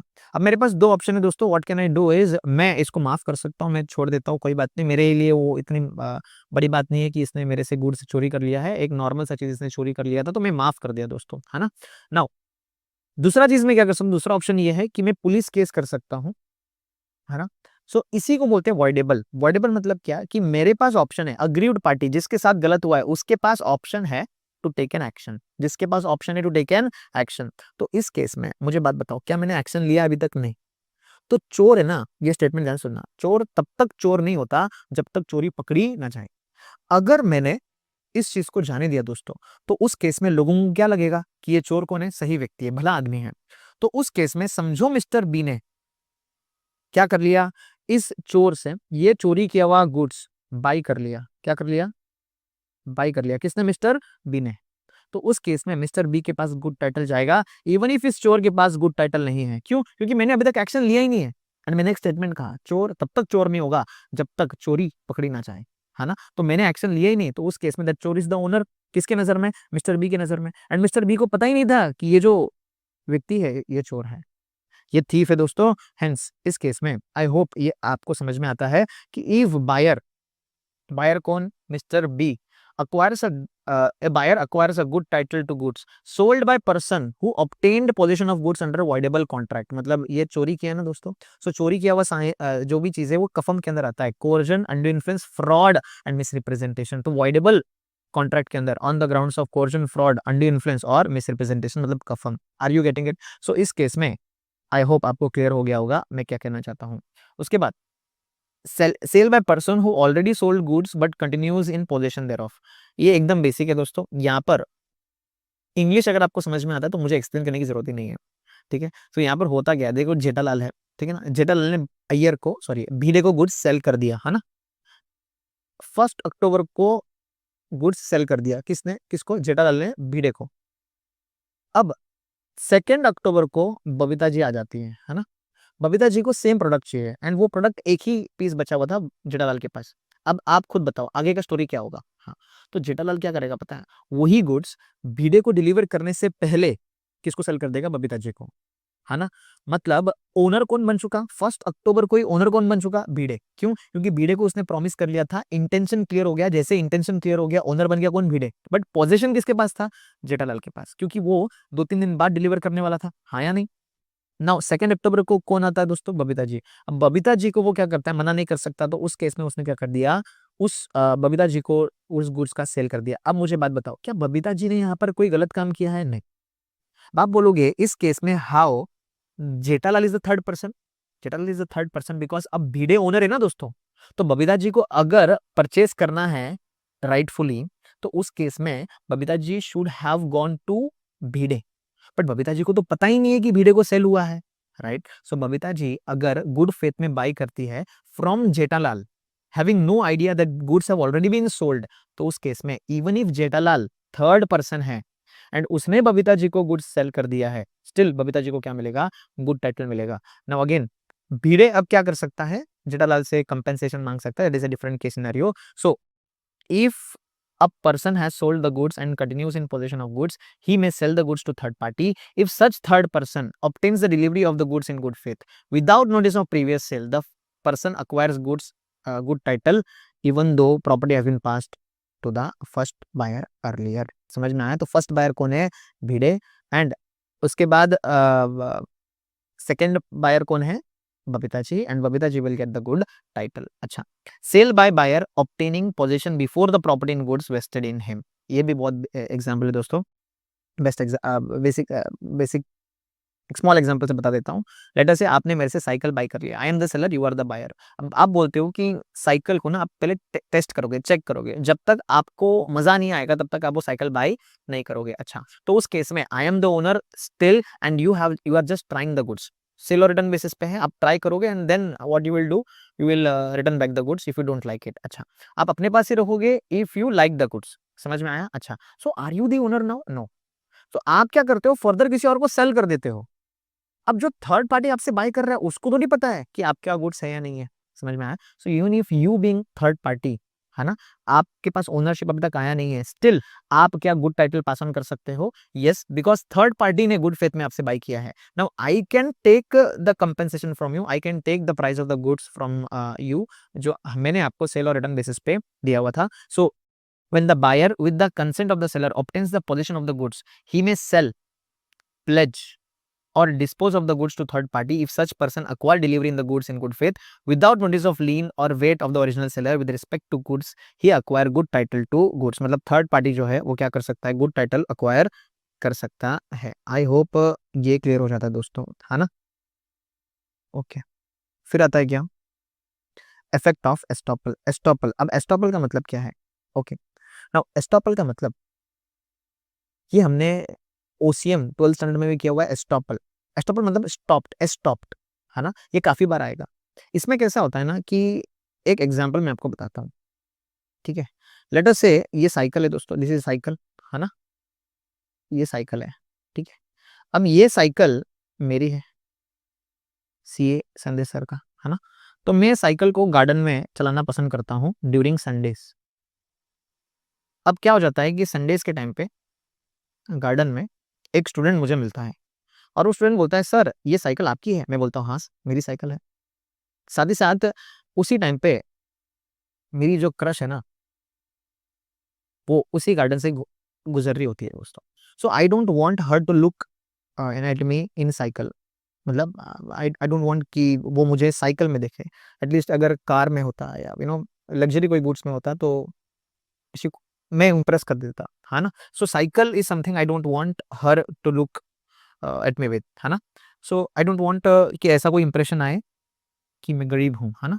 तो it is relevant. So concept को समझो अगेन। मैं संडे के दिन गार्डन में हूँ with my cycle.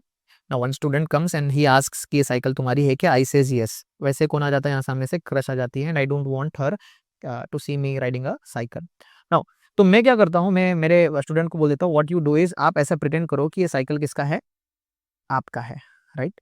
Now the crush comes and crush asks my student कि भाई साइकिल बहुत क्रेजी है, बहुत अच्छी साइकिल है, where did you get it from? So my student says Dubai, I bought it from Dubai and this crush asks how much I want to buy this cycle. मुझे बहुत पसंद है cycle, cycling वगैरह करना। So this particular student says 10,000 rupees only, है ना? सो ऐसे बोलकर वो क्रश को सेल कर देता है। अब मुझे बात बताओ, मी बीइंग एन ओनर, मैं तो ओनर हूं ना, could I do something? Could I stop this person, this student from selling my bike? No. So even though मैंने ही अथॉरिटी दिया हुआ है उनको, I couldn't stop him from doing anything. So this is called as stopped. समझ में? Estoppel. तो इस केस में क्या हुआ है कि even though I am an owner, मैंने उनको रिप्रेजेंट करने के लिए कहा मुझे या मेरे प्रोडक्ट्स को, अब उसने क्या कर दिया, सेल कर दिया मेरे ही सामने एंड मैं कुछ नहीं कर पाया। तो उस केस में सामने वाला व्यक्ति जो ये गुड्स बाई कर रहा है ना, उसको गुड टाइटल मिलेगा दोस्तों। आई कैन नॉट से, मैं आगे जाकर ऐसा नहीं बोल सकता कि ये गुड्स मेरे हैं एंड आप गुड्स क्या कर दो, रिटर्न कर दो। ऐसा बोल नहीं सकता बिकॉज अब क्रश जी को क्या हो चुका, गुड टाइटल जा चुका। I hope this is understood. So if the owner is stopped by conduct of denying the seller's authority to sell, the buyer acquire good title against true owner. Buyer कौन है? मेरी crush जो है वो। But before good title by estoppel is made, it must be shown that owner has actually delivered or held out other person in question as true owner or as person authorized to sell। तो हमारे case में मैंने उसको authorise किया गया था, हाँ या नहीं? मैंने ऑथराइज किया कि आप ओनर हो, ऐसा दिखाना लोगों को। अब मेरा रीजन कुछ भले कुछ और हो, now that person who I authorised, that person acted as if he is the owner and he sold it and I couldn't do anything. Hence अब जिस व्यक्ति को सेल किया गया है उसको गुड टाइटल मिल जाएगा। अच्छा, sale by unpaid seller. Unpaid seller मतलब वो व्यक्ति जिसको अभी तक पेमेंट दिया नहीं है। आप हो, आपने गुड्स सेल किया है ना, सामने से पेमेंट आना बाकी है, पेमेंट अभी तक आया नहीं है, you are what, unpaid seller. अब अनपेड सेलर क्या कर सकता है? यस, देखो रीड करो। Sale by unpaid seller who has exercised his right of lien और stoppage in transit resells the goods, the buyer acquire good title against the original buyer. मतलब let us say ये unpaid seller है, आपने पैसे दिए नहीं है, तो ये सेलर क्या करता है, सेलर जाता है इस व्यक्ति के पास, बायर के पास, और जो गुड्स था जो इसने सेल किए थे ना, वो गुड्स अपने पास जब्त कर लेता है। कौन? Unpaid seller. That is called as, कहाँ गया लाइन, क्या बोलते हैं उसको, लीन बोलते हैं। मतलब अनपेड सेलर अपने गुड्स, क्योंकि बायर ने पैसे दिए नहीं है, इसलिए क्या कर देता है दोस्तों, जो क्या कर देता है, वो जब्त कर देता है दोस्तों। तो जब्त करने को क्या बोलते हैं, लीन, है ना। नाउ सेकंड लिखा है stoppage in transit. Stoppage in transit मतलब गुड्स अभी जा रहा है, अभी तक डिलीवर हुआ नहीं है, तो वो पेमेंट नहीं किया, तो मैं क्या कर दूंगा, वो जाने वाले गुड्स को रोक दूंगा, क्योंकि वो पेमेंट देने वाला नहीं है। तो उस केस में मैं क्या कर सकता हूँ, रीसेल कर सकता हूँ, किसी और पर्सन को सेल रीसेल कर सकता हूँ। अब आप बोलोगे सर इस केस में अनपेड सेलर आप ही तो सेलर हो ना, नहीं, इस केस में बायर इज द ओनर, है ना। मैं खुद के गुड्स को जब्त कर सकता हूँ क्या? नहीं, ऐसा बोला जाता है लीन का मतलब अब बायर ओनर बन चुका है। इवन इफ क्रेडिट में गुड्स सेल किया गया था, स्टिल मैं, बिकॉज उसने गुड्स का पेमेंट अभी तक नहीं किया है, मैं ओनर के पास से गुड्स जब्त कर सकता हूँ, ओनर के गुड्स जब्त कर सकता हूँ, इवन दो आप ही के गुड्स है। तो लॉ के लैंग्वेज में ही इज द ओनर। अब you can take back the goods, that is lien on the goods, and आप लीन लेने के बाद फर्दर क्या कर सकते हो, रीसेल कर सकते हो by giving notice to buyer कि आप पैसे नहीं दिए, हेंस मैं क्या कर रहा हूँ, फर्दर रीसेल कर रहा हूँ। अच्छा, उसके बाद all the other cases, sale by official receiver और liquidator of the company will give purchaser a good title. मतलब कंपनी जब लिक्विडेट होती है दोस्तों, कंपनी लिक्विडेट होना मतलब यस, कंपनी के असेट्स को सेल करके लाइबिलिटीज को पे ऑफ करना, that is called as winding up liquidation. तो उस केस में असेट्स, कंपनी के जो असेट्स को सेल किया जा रहा है वो कंपनी के ओनर्स नहीं करते, एक लिक्विडेटर करता है जो कोर्ट अपॉइंट करता है। सो उस व्यक्ति, even though that person is a third party, even if is that person is not an owner, जिस व्यक्ति को वो बेच रहा है वो असेट्स, उस व्यक्ति को क्या मिल जाएगा, गुड टाइटल मिल जाएगा, क्योंकि ये लॉ ने बताया हुआ है।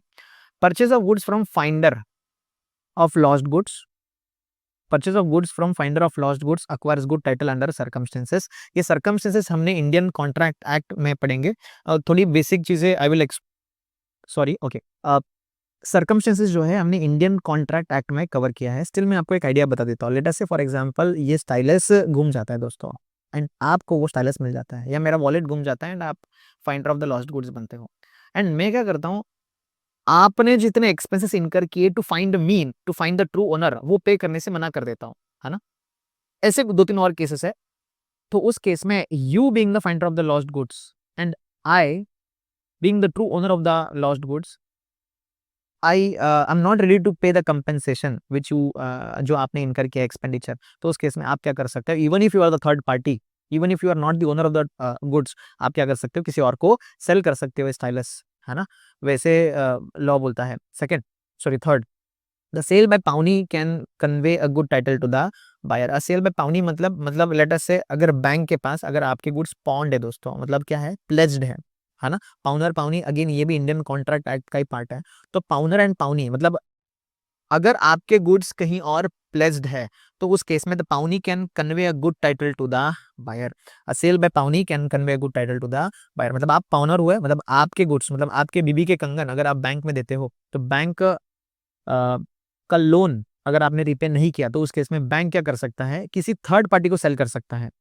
देखो एग्जाम्पल मैं वापस बताता हूँ, मेरे बीबी के कंगन मैंने बैंक में दिए दोस्तों, अब बैंक ने मुझे लोन दिया, आई am not repaying bank the loan again, तो उस केस में बैंक के पास पूरा राइट है, वो क्या कर सकता है, किसी और को ट्रांसफर कर सकता है, even if the bank being the third party, still वो एक गुड टाइटल पास ऑन कर सकता है। तो क्या बोला है, sale by pawnee can convey a good title to the buyer. Now यहाँ पर पाउनी कौन है, bank, okay.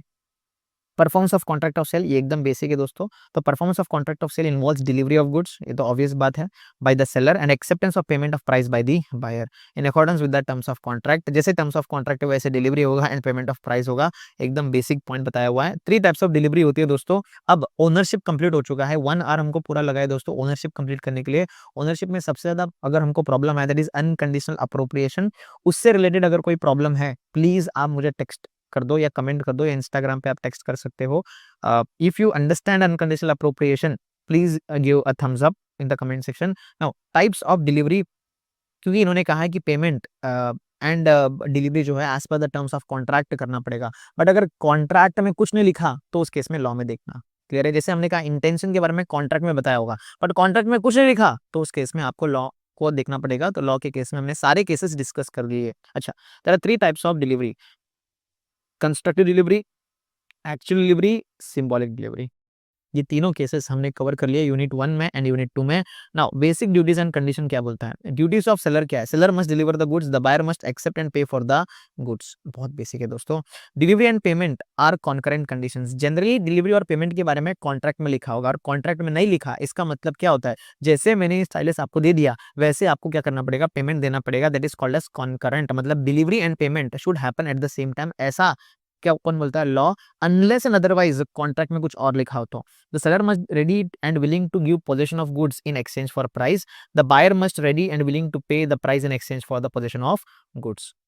Rules regarding delivery of goods, delivery method, delivery of the goods can be accomplished by delivery किसी भी प्रकार से हो सकता है जिसके चलते सेलर गुड्स को बायर के हाथ तक पहुंचा दे। या तो वो खुद कर ले, या तो सेलर के कोई एजेंट होगा उसके थ्रू करवा दे, या फिर बायर का कोई कैरियर या एजेंट है उसके थ्रू करवा दे, या कोई रैंडम पर्सन को बोल के भी वो अगर करवा देगा कि किधर तक पहुंचा देगा दोस्तों?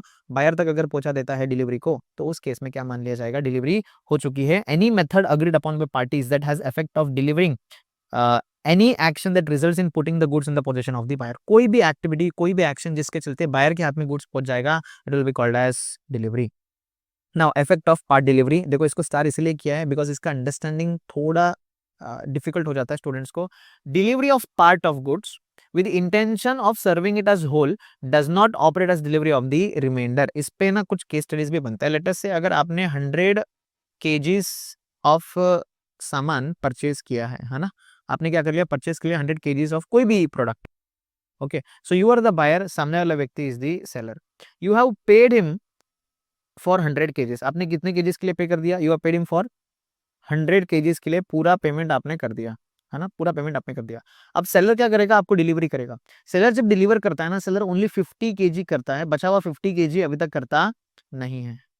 तो मुझे बात बताओ, एक 50 kg जैसे आपके पास डिलीवरी हो जाता है, क्या ना इससे बचा हुआ रेस्ट 50 kg का डिलीवरी हो चुका है? नो। तो इन्होंने यही कहा दोस्तों, देखो, delivery of part of goods with an intention of serving it as a whole does not operate as delivery of the remainder। मतलब 100 kg में से अगर 50 किलो ही दिया है तो ऐसा नहीं मानेंगे कि बचा हुआ 50 का डिलीवरी हो चुका है। Are we clear? ये समझ में आता है? I hope this is understood. ठीक है, okay. Buyer application for delivery unless explicitly agreed otherwise, the seller is not bound to deliver the goods to buyer unless buyer applies for it। buyer जब तक apply नहीं करेगा तब तक seller को delivery देने की जरूरत नहीं है। बट अगर कॉन्ट्रैक्ट में कुछ और लिखा है तो जैसा लिखा है वैसा फॉलो करना पड़ेगा।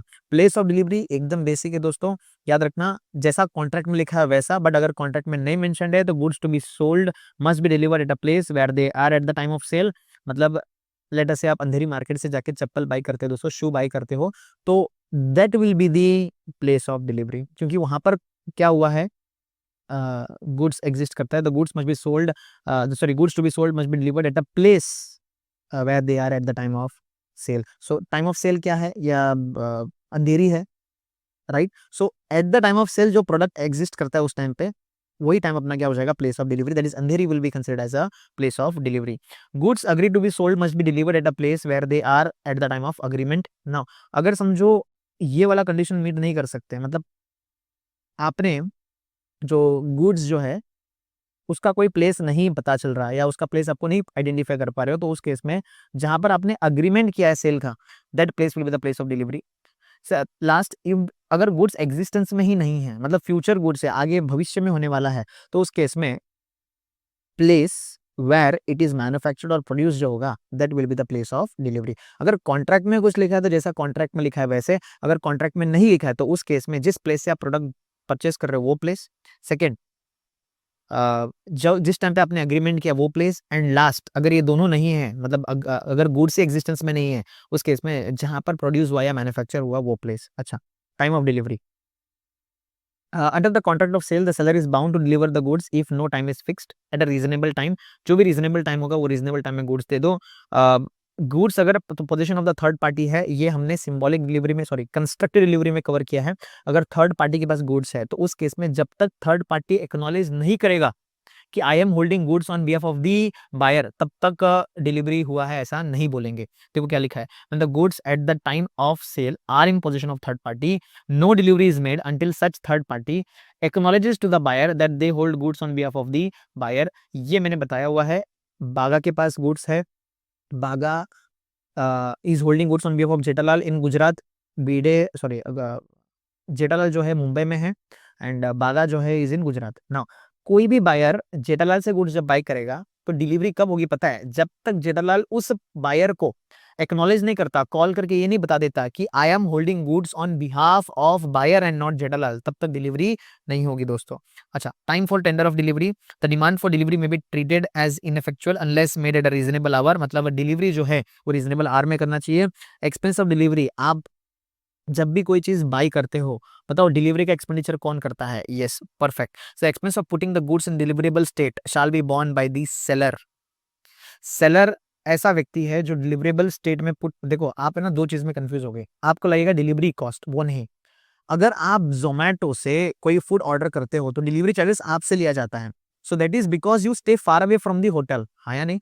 Late us say for example you stay nearby only within 500 metres, आप सीधा क्या कर दो, होटल वाले को कॉल कर दो, जोमेटो को कॉल नहीं करते, जोमेटो से नहीं बोल रहा हूँ, नॉर्मली आप होटल को कॉल कर दो, the delivery charge will be borne by that hotel person in self because that is put in the deliverable state and वो कॉस्ट उसी का होता है।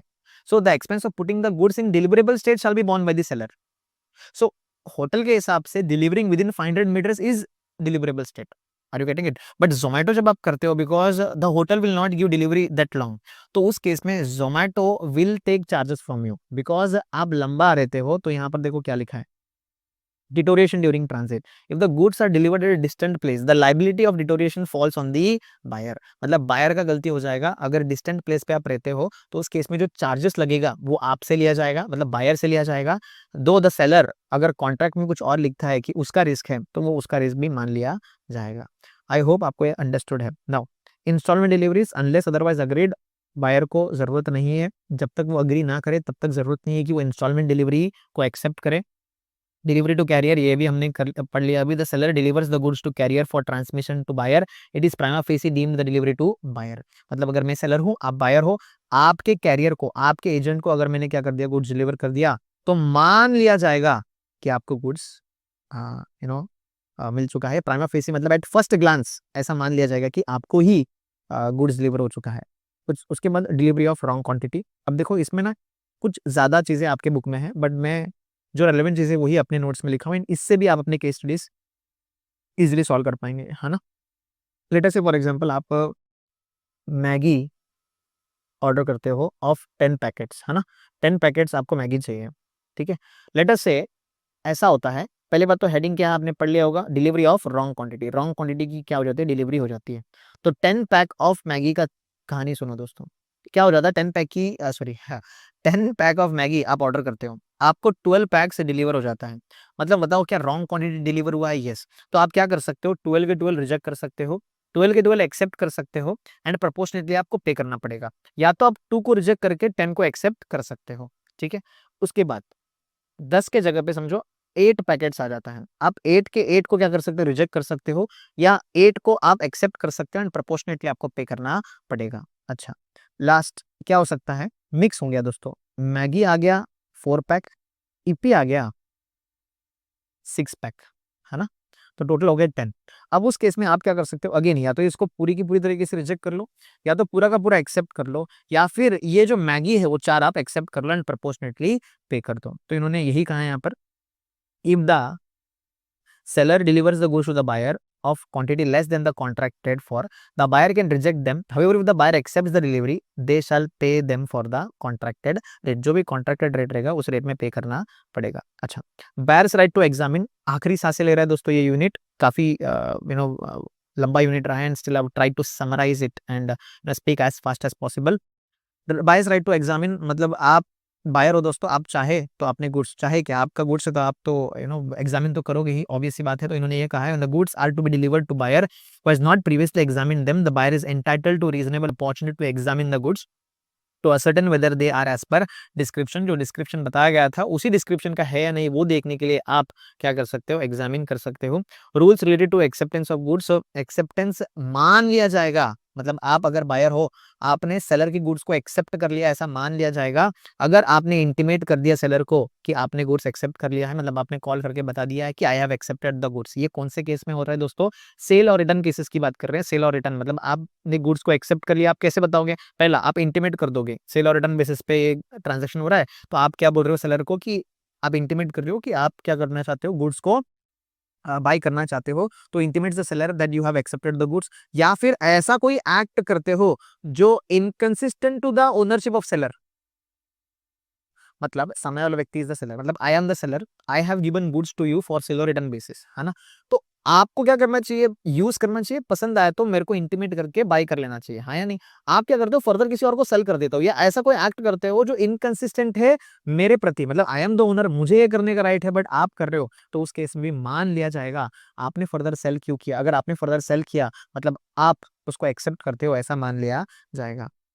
अगर आपने रिटेन कर लिया the goods even after the lapse of reasonable time, ये भी मैंने बताया था रसना, कोक और पेप्सी के एग्जांपल में। तो जिस केस में आपने क्या कर लिया, कोक को तो सिलेक्ट कर लिया, बट रसना एंड पेप्सी जो है उसको भी आपने अपने पास ही रख लिया, रिटर्न किया नहीं है, तो उस केस में रिटेन कर लिया the goods even after lapse of the reasonable time without intimating the seller that you have rejected them. तो ये कौन सा केस है? सेल और रिटर्न बेसिस वाला केस है। ये तीन केस में मान लिया जाएगा कि आपने क्या कर लिया है, गुड्स को एक्सेप्ट कर लिया। पहला आपने इंटीमेट कर दिया, सेकंड रीजनेबल टाइम होने के बावजूद भी आपने एक्सेप्ट अपने पास ही रखा हुआ है, एंड थर्ड आपने ऐसा कोई एक्ट किया है जो नॉर्मली कोई ओनर करता नहीं है। अच्छा, buyer not bound to return rejected goods, याद रखना, अगर बायर को गुड्स पसंद नहीं आते तो सेलर की ड्यूटी है वो गुड्स लेकर जाए। तो when the goods are delivered to buyer and he declined to accept them, he is not bound to return to seller premises sufficient if he intimates the seller has refused them. मतलब it is sufficient कि आप क्या करो, let us say I have sold goods to you, and अगर आपको पसंद नहीं आता है तो आप क्या इंटीमेट कर दो मुझे कि मुझे गुड्स पसंद नहीं है। इट इज नॉट रिक्वायर्ड कि आप मुझे गुड्स रिटर्न कर दो, डिलीवर कर दो, ऐसा कुछ करने की जरूरत नहीं है। अच्छा, liability of buyer for neglecting और रिफ्यूजिंग डिलीवरी ऑफ गुड्स। अब खुद सोचो, बायर अगर खुद निग्लेक्ट कर रहा है या रिफ्यूज कर रहा है गुड्स को, सेलर की गलती नहीं है, तो जितना सेलर को नुकसान हुआ होगा उतना किसको देना पड़ेगा? बायर को देना पड़ेगा। वेरी जनरल है दोस्तों। When the seller is ready and willing to deliver the goods and request to deliver and buyer not within reasonable time, after such request to deliver the goods, he is liable to the seller for any loss by his neglect to take delivery and also for reasonable charge for the care and custody of the goods। मतलब जो भी seller ने incur किया होगा to take care of the goods, custody of the goods, because owner कौन है दोस्तों? Buyer owner है, but buyer does not want the delivery, तो उस केस में being a seller I am a bailee now, है ना? तो मुझे उस गुड्स का क्या करना पड़ेगा, ध्यान रखना पड़ेगा, तो मुझे कुछ एक्सपेंसेस बेयर करना पड़ेगा, तो वो एक्सपेंसेस मैं उससे ले सकता हूँ, because even after reasonable request to take delivery he has not taken the delivery. अच्छा, अब देखो मैंने यहाँ पर सारे यूनिट्स के बाद एक समरी ऑफ केस लॉस रखा हुआ है। You can either first second time अगर आप रीड कर रहे हो, फर्स्ट टाइम अगर आप रीड करते हो तो उस केस में you have to read the complete case law questions from your module और whatever material you are following. But अगर आप एग्जाम डे पे पढ़ रहे हो तो उस केस में आपको जो इंपॉर्टेंट केस लॉस लगता है, या आपको ऐसा लगता है जो आप हमेशा मिस्टेक करते हो उस पर्टिकुलर केस स्टडी के आंसर में, वो पर्टिकुलर केस स्टडी आप स्टार कर सकते हो।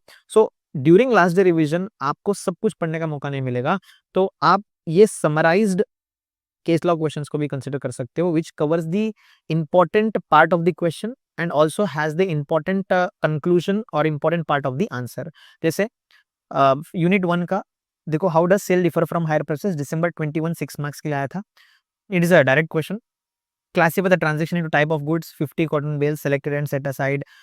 With the answer I have written, one salt packet from 100, that is unacertain goods, and so on, right? So there is ICA model में भी है, November 19 में भी आया है, and so on. Now condition and warranty, the last time I discussed this, these are all direct questions। देखो fourth question देखो, mister Das acquired mango would unfit for doors, तो सेलर का ड्यूटी क्या है, उसका रेमेडी क्या है? तो केस डिटेल देखो क्या दिखा है, दास स्पेसिफाइड पर्पस, दास ने बताया था पर्पस कि विंडो या डोर के लिए चाहिए। सेलर ने क्या कर दिया, सप्लाई कर दिया अनसेटेबल वुड, तो उस केस में सेलर ने ब्रीच किया इम्प्लाइड कंडीशन का। तो इस तरीके से सेक्शन को कोट किया है। नाउ आपको और एक डाउट आ सकता है, सर आपके नोट्स में सेक्शन बिल्कुल नहीं है। नाउ आपके लेवल पे, फाउंडेशन लेवल पे sections really are not that important. कुछ जगह पे सेक्शंस आर इंपॉर्टेंट जो आपके मेरे नोट्स में आपको मिलेगा। There are lot of things to remember. Sections are something जो इस लेवल पे नहीं लगेगा, ठीक है? मैं जब फाइनल में हुआ करता था, even at that time we had to remember only important sections. तो एट फाउंडेशन लेवल ऑल्सो आपको इंपॉर्टेंट सेक्शंस याद रखने हैं, जब वो इंपॉर्टेंट सेक्शन आएगा मेरे नोट्स में ऑटोमेटिकली आपको मिल जाएगा। The only thing you have to remember now is law के जो कीवर्ड्स है वो कीवर्ड्स आपको एज इट इज लिखना पड़ेगा, है नहीं? तो let's move ahead to unit number 3, transfer and ownership and delivery of goods. इसके क्वेश्चंस देख लो आप। Explain nemo dat rule and exceptions, direct question है। What is appropriation of goods, state essentials, again इसके बारे में भी हमने डिस्कस किया है अभी। Okay, fire destroyed 60 to 60 out of 100 cotton wheels, who will bear the loss? Main and in mock test में आया है 60 bales pack with buyer's consent, 60 bales will be buyer's loss. तो ओनरशिप ट्रांसफर हो चुका था, तो 40 बेल्स क्या हो जाएगा, सेलर का लॉस हो जाएगा, बिकॉज वो अनअसर्टेंड है। मतलब क्या हुआ है कि बायर ने 100 बेल्स के लिए कहा था, इसने 60 बेल्स ऑफ कॉटन ही डिलीवर कर दिया है, तो 60 बेल्स विल बी बायर का loss and 40 bales will be seller का लॉस, क्योंकि अभी तक डिलीवरी हुआ नहीं है। ओके, रेन डैमेज, नाउ आप क्या बोलोगे सर, ओनरशिप तो पास ऑन हो गया ना? No, even if the ownership has been cleared, bailee कौन था? यस, सो बेली के केस में उसको रीजनेबल केयर एंड अटेंशन देना चाहिए था। एंड और एक पॉइंट हमने यहाँ कवर किया था, अगर आपको याद है, डिलीवरी वाला पॉइंट था, कहाँ गया?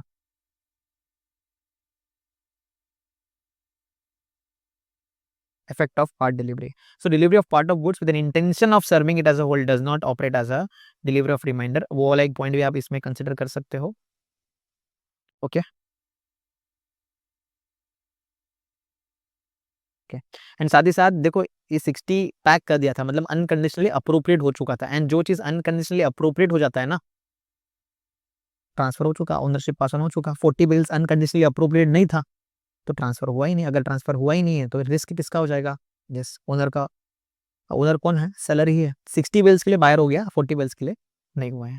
Rain damaged goods after payment, liability what if unpaid. देखो क्वेश्चन, आप जब तक मेन वाला क्वेश्चन नहीं पढ़ोगे ना, तब तक ये नहीं समझ में आएगा, ठीक है ना? तो मेन केस स्टडी वाला पूरा पढ़ लो। So rain damaged goods after payment, so liability किसकी है? And what if it was unpaid? So buyer delayed taking delivery post payment, तो बायर लायबल, क्यों? रिस्क पास ऑन हो चुका है एंड बायर ने डिलीवरी नहीं लिया है। एंड अगर अनपेड रहेगा तो सेलर लायबल, ठीक है ना? बायर लायबल क्योंकि ओनरशिप पास ऑन हो चुका, रिस्क पास ऑन हो चुका है। एंड अनपेड अगर रहेगा, पैसे अभी तक दिए नहीं होंगे, तो seller will be liable. Mrs K pledged two wheeler on sale और return basis, can Mrs R reclaim it? What is the general rule? If ownership clause exist करता है तब क्या होगा? 6 मार्क्स के लिए आया था। Pledge is an act of adoption, no ownership transfer to Mrs K, clause retains title of until payment. So if ownership clause existed, मतलब अगर ownership clause exist करना है, मतलब क्या है? अगर आप पूरी तरीके से क्वेश्चन को रीड करोगे, you'll understand it. इसका क्या मतलब है? TV destroyed by earthquake before payment, who bears the loss? Goods on approval basis है, risk with the seller until acceptance, ठीक है? तो seller कौन है? जेठालाल, risk remains उसी के पास रिस्क रहेगा, क्योंकि that person is the owner. Fraud sale of ring to C, what is the validity? voidable contract है, not rescinded before sale, acted in good faith. Again अभी शायद आपको नहीं समझ में आ रहा होगा, आई एम प्रीटी श्योर जिन लोगों ने पहले ये केस स्टडीज पढ़ा है दोस्तों, उन्हीं को ये समझेगा, because I have summarise the case laws. This is a summary lecture, summary video lecture है, सो ये थोड़ा क्विक होगा। सोहन सोल्ड विनोद्स गुड, सोहन ने किसका गुड सेल कर दिया? विनोद का, टू विक्रम। ये क्या वैलिड है? सेलर के पास पोजीशन था with buyer's consent, yes, Vikram good faith buyer है, वैलिड टाइटल मिल जाएगा। ये एक्सेप्शंस में कवर होता है। Dheeraj delivered wrong washing machine, can you refuse exchange? Machine unfit for woollen clothes, purpose specify किया गया था, no breach of fitness for purpose, replacement mandatory हो जाएगा। Are we clear? Hope you understood each and every point, and if any feedback with respect to video, आप मुझे comment section पे या फिर you can text me on Instagram also. If you need notes then आपको Telegram channel पर मिल जाएगा। Kindly like, share and subscribe to this channel. I hope this videos are helpful. If they are helpful, please kindly comment in the section below. And thank you very much for watching till